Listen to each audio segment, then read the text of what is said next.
Is the only real difference between the races of mankind the color of their skin. The globalist media sends us conflicting signals. On the one hand, they tell us that diversity is good. On the other, they tell us that all human beings are the same. They tell us constantly that the only difference among humans is the color of their skin. Is that really true? Or is it equivalent to believing that the world is flat?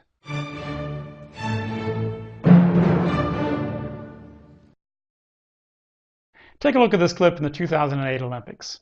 And a fair start, Asafa Powell. Usain Bolt is also out well. Here they come down the track. In the finals, Usain Bolt set a new world record for the 100-meter dash, an incredible sports achievement. But did you notice something else? Usain Bolt and every other one of the 8 finalists were either Africans or of African descent living in other countries. Here's a list of the world record-breaking 100-meter performances since 1968. Every one of the last 18 world record breakers from 68 to the present were Africans. So, why can Africans sprint faster than Europeans and Asians? Especially if the difference is only color of skin. Does their skin color make them run faster? And how the heck can skin color make somebody run faster? Got to be something else, don't you think? And it certainly is not because whites and Asians are prevented from competing in the 100-meter dash. In fact, around the world, at least 25 times more young non-Africans compete in organized track and field than do Africans. And the fame and fortune as a sports star is a huge incentive to anybody. Now, here's a quick clip from the basketball slam dunk contest of the NBA to the tune of a popular black rap song called That In Can Jump. The winner is that little black guy named Spud Webb. He's 5'7" tall, 170 centimeters short. The rim is 10 feet or about 3 meters high. Now, scientists know why Africans can run faster and are gifted in quick bursts of speed and jumping ability. Genetic, physiological differences in structure and muscle composition give them a competitive advantage in sprinting and jumping. At the same time, Europeans and Asians completely dominate sports that demand great strength and muscle control. For instance, in the 2008 Olympics, Asians and Europeans were every one of the gold medalists in every type of weightlifting competition and in every single weight class. In gymnastics, Europeans and Asians completely dominate the sport. In swimming, it's the same thing. We could go on and on and on. As a group, Africans are faster in quick bursts of speed. Europeans and Asians are stronger. There is a real racial difference. So to pretend that racial differences are just skin deep is as scientifically bogus as believing that the world is flat. In fact, there are many differences among the peoples of mankind. There are differences in diseases among the races, even how different races react to certain medicines and drugs. There are hormonal differences, and there are certainly differences in brain structure and physiology.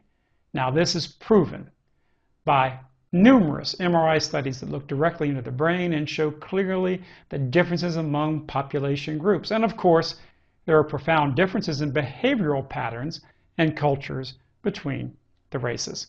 If you think that behavior and other psychological differences are completely the result of environment, then you might as well believe the world is flat, because science has proven that you inherit far more than just the color of your skin or your eyes or your hair. Many aspects of your personality and behavior have strong genetic components as well. It is proven by thousands of scientific studies. For instance, identical twins who completely share the genetic heritage, who are separated from birth, are closer in IQ and many behavioral traits than fraternal twins who remain together, raised in the same home. Raised in the same home by the same parents, identical twins are much closer in behavior and IQ than fraternal twins. Please read my book, My Awakening. I share with you the latest scientific evidence from the world's top scientists. And read the works of scientists such as J. Philippe Rushton. Read all sides and think for yourself rather than letting the mass media do your thinking for you. The foreword of my book was written by the late and great Glade Whitney, a professor at Florida State University and once head of the Behavioral Genetics Association of the United States. Dr. Whitney describes my awakening as, quote, a painstakingly documented, academically excellent work of sociobiological political history, providing on the order of 1,000 references and footnotes. You can even listen to chapters from my book on these subjects at my website, davidduke.com, absolutely free. The fact is that profound differences among the peoples of the world is not a bad thing. It's a wonderful thing. Those differences create the varied expressions and beauty in mankind. The differences in culture, societies, music, art, and in countless other expressions of life and creativity. The globalists want to crush the real diversity of mankind. You see, they want us all to be blind consumers of their junk movies, junk music, junk food, and junk values. They want to have power over us the same way that the ancient Romans sought power over the Mediterranean world. Romans suppressed the natural differences of the people they ruled over, but despite Roman economic advantages, peoples still wanted their independence and freedom and preservation of their own unique culture and character. And rightfully so. We don't need a McDonald's on every corner supersizing the world, making us fat and sick. We don't need Hollywood-run Universal Media that promotes violence and bloodlust and drugs, alcohol abuse, and the sex habits of bonobo monkeys rather than loving human beings, rather than the higher values of mankind. We don't need a handful of weirdos in the music industry and MTV deciding what kind of music all of humanity must listen to. I say, down with globalism. Up with diversity and the wonderful, unique expressions of humanity and their preservation and their freedom on this planet. As a young man, I wanted to believe that all humans are the same because I was told that the idea of human sameness leads to love and peace. No matter how the media portrays me, I truly want love and peace for the world. But the globalists who rule over us are actually creating a world of conflict, hate, repression, and war. Take a look around.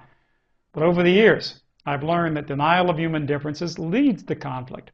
Every people want to preserve its own heritage and culture. It's true for Tibetans, for Chinese, and just as true for Africans or Arabic Muslims or people from Sweden, or for that matter, people from Des Moines, Iowa. It is the natural thing as much as the urge to breathe is. In studying conflict around the world, the United Nations found that the vast majority of civil wars and conflicts have at root been ethnic or racial conflicts. We must understand, respect, and appreciate ethnic differences. Then we can allow people to have their own living space and their own independence and sovereignty. When we work for that reality, we actually will lessen conflict and hatreds. Look, for instance, at the massive migration of Jews into Palestinian areas. Did that result in love and peace and brotherhood? Or the opposite? People have the right to be different. They have the right to want to live and preserve their characteristics, both physical and psychological and cultural, that make them unique and distinct. They also have the right to be independent and to run their own affairs. And that is true freedom. By pretending differences are only a matter of skin color, we deny people the right to be different. If you believe that the only difference between races is the color of skin, you might as well go ahead and believe that the earth is flat. You can also believe, as people did for a long time, that mercury heals rather than makes people sick. You know, ignoring the real differences that exist among humanity is like saying it doesn't matter that mercury is dumped in our streams and oceans. For a long time, we didn't think it mattered. Ultimately, if you deny the diversity and distinctions among the differences among mankind, you deny their human rights. This is true for all people on the earth. Understanding reality ultimately leads to solving real problems. Believing in ridiculous superstitions like the only difference between races is the color of skin ultimately leads to human conflict rather than human understanding. There are many more differences among people than the color of skin. Let us celebrate them and let us preserve them and preserve human rights and freedom.